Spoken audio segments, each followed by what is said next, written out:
Hi, it's Deb. So I'm coming back to you again with 3 tips, 3 things that I've learned about business while doing and offering vision boards. So here are my 3 hot tips, learnings that I've been able to acquire over the last 4 years since I opened my doors. So the first thing is that to keep it simple. And so to look back into the truth, the things that I'm teaching to apply to my own business. So one of the things that I talk about with our clients when we create vision is ask for what you want, believe that it's possible, and be open to receive. And so the same things can be applied to business. So I'm thinking about, for example, right now I'm just really focusing also on sales calls. I'm launching the next academy. And so I remember taking a fundraising course a long time ago, and the instructor said, ask the ask. So don't beat around the bush. Just be straightforward. When you get on the call, to just say, what made you want to get on this call with me today? And then at the end, as again, you're offering based on what they've told you, what they want, and you've created this vision for what's possible with the academy, to ask, are you ready to jump in with me?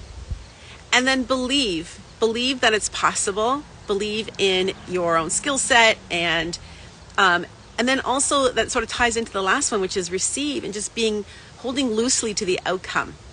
And so when I get to show up in a state of service like that for my clients, that's where the magic really happens. So those are some of the things. So that'd be my first point, is to look at what my teachings are, what the methodology is right within my own program, and apply that to my own business. So that's number 1.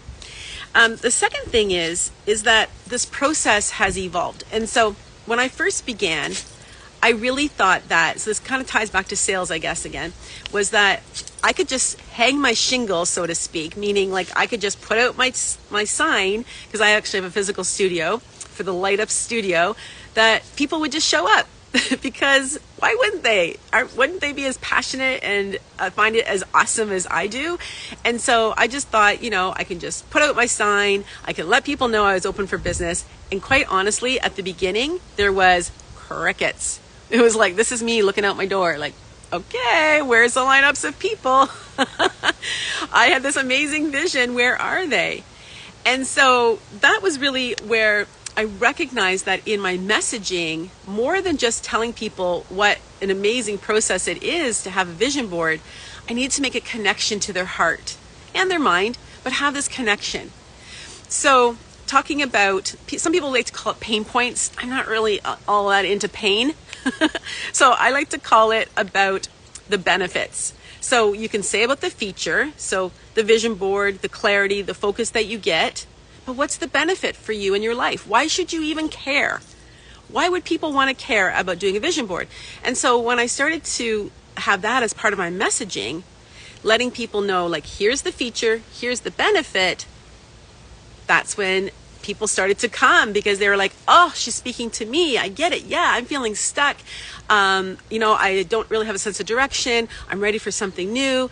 And a vision board can help me with that. That's amazing. It gives me clarity, focus, and I get really clear. Plus the science helps the law of attraction and makes what I want come and be attracted to me. So that would be my second thing, is to not merely just hang your shingle, so to speak, and letting people know, but have them connect it to their heart and their emotion and their feelings.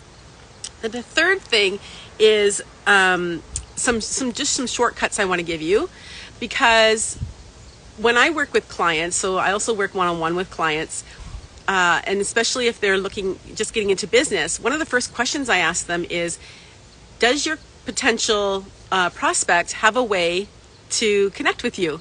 That doesn't mean like, we'll just email back and forth, and then we'll settle on a day, and we'll settle on a time. Well, my goodness, this is a global community now, and there's like all kinds of time zones. And so do you have a scheduling tool that can make that process seamless and easy?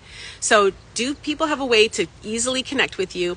And secondly, do they have an easy way to make the payment, to make the investment? So those would be the 2 fundamental pieces I tell everyone just starting in business, is to get yourself. You don't need a website. You don't need to have, any of that other stuff, but connection and payment. those processes, I would say, are fundamental. So having that in place. And then the other tip I would give to you is, instead of, broadcasting out to the universe, like, hey, come to a vision board, start with those that are closest to you.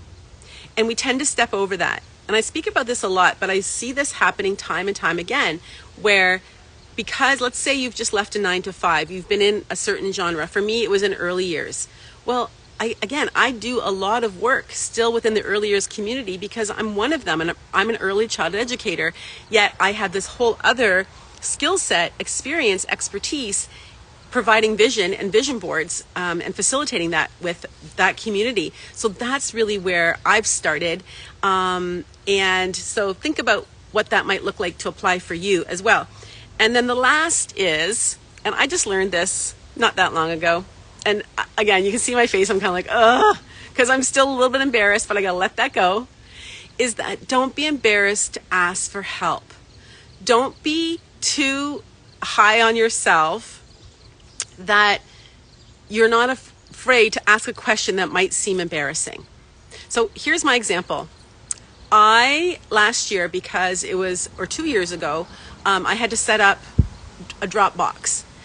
Because I had big files and I was sending people, I was doing some work for an organization with webinars.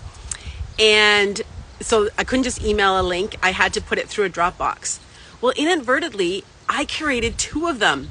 And so this year when I got the renewal, I thought, didn't I already pay for that? And so I looked into it, and lo and behold, I had 2 accounts. I have 2 email addresses, my old personal one on a Yahoo account, and then I have my Gmail account. And I had created 2. And that was expensive, as in like a couple of $1,000s expensive, okay?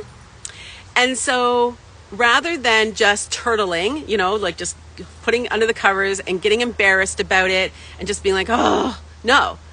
I went back to Dropbox and I said, here's the issue.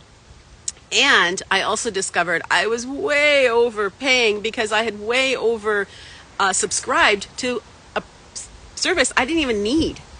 So to make a long story short, I have 0 now. I don't pay anything for either of the accounts, and I've just now canceled one. I only have 1.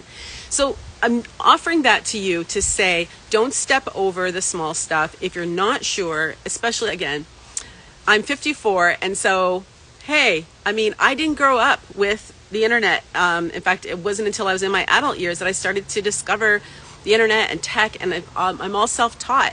But there are still things that, obviously, that I can learn and become better at and more comfortable. So don't be too embarrassed to ask for help, even if it seems stupid and silly. It's not, and it's important for your business, because like for me, that saved me almost $5,000.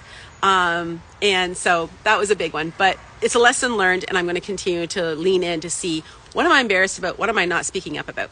So my 3 points were: use what you teach in your business to promote your business, to support you with what you offer to your business.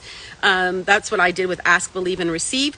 The second thing is that you want to make sure that your prospects not only just know about the features of your program, the features of your service, your product, but also what are the benefits to them? Why should they care?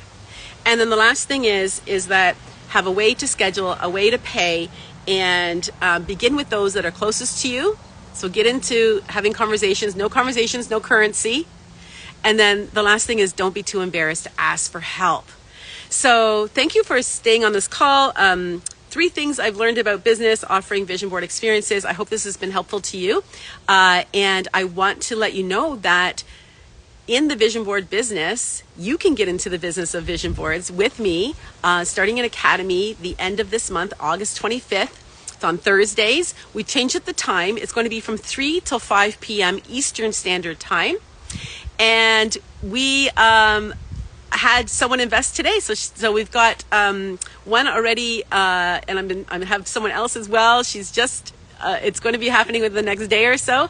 So the spots are starting to fill up. So you want to get in on this next academy so that you can also offer vision boards as part of your suite to support your clients, so that they can see the benefits for them, and you're going to be able to. It's a win-win. They get to have clarity. And you get to support them to do that. and I'll say win, win, win, win, because I get to support you to do that. So I'd love to have a chat with you. If you're on Instagram here, the link to apply, because it is by application only, is in the bio. And on Facebook and elsewhere on social media, I will drop the link below. So have a beautiful rest of your day and take care of you. Cheers.